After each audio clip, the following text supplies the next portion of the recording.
বাংলাদেশের চলচ্চিত্র জগতের এক উজ্জ্বল নক্ষত্রের নাম কবরী সারোয়ার। কবরী সারোয়ার 60-এর দশকের বাংলাদেশের অন্যতম জনপ্রিয় চলচ্চিত্র নায়িকা।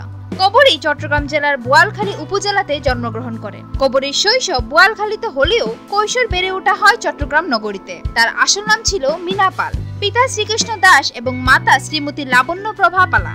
1963 সালে মাত্র 13 বছর বয়সে নৃত্যশিল্পী হিসাবে মঞ্চে আবির্ভাব কবরীর। অভিনেত্রী কবরীর বয়স যখন মাত্র 13-14 বছর, যখন তিনি ক্লাস 7-এ পড়ছেন, তখন অনেক খুঁজে পরিচালক সুভাষ দত্ত তাকে পছন্দ করেন সুতরাং ছবির জন্য।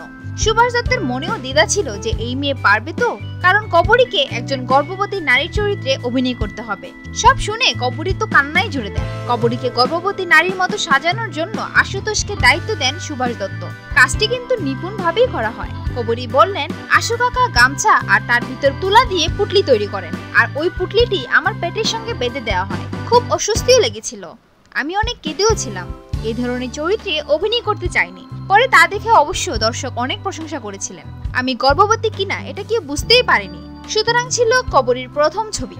কবরীর উল্লেখযোগ্য চলচ্চিত্রের মধ্যে রয়েছে হীরামন, ময়নামতি, চোরাবালি, পারুলের সংসার, বিনিময়, আগন্তুক, বাহানা এবং ভারতীয় চলচ্চিত্র নির্মাতা ঋত্বিক ঘটকের ছবি তিতাস একটি নদীর নাম।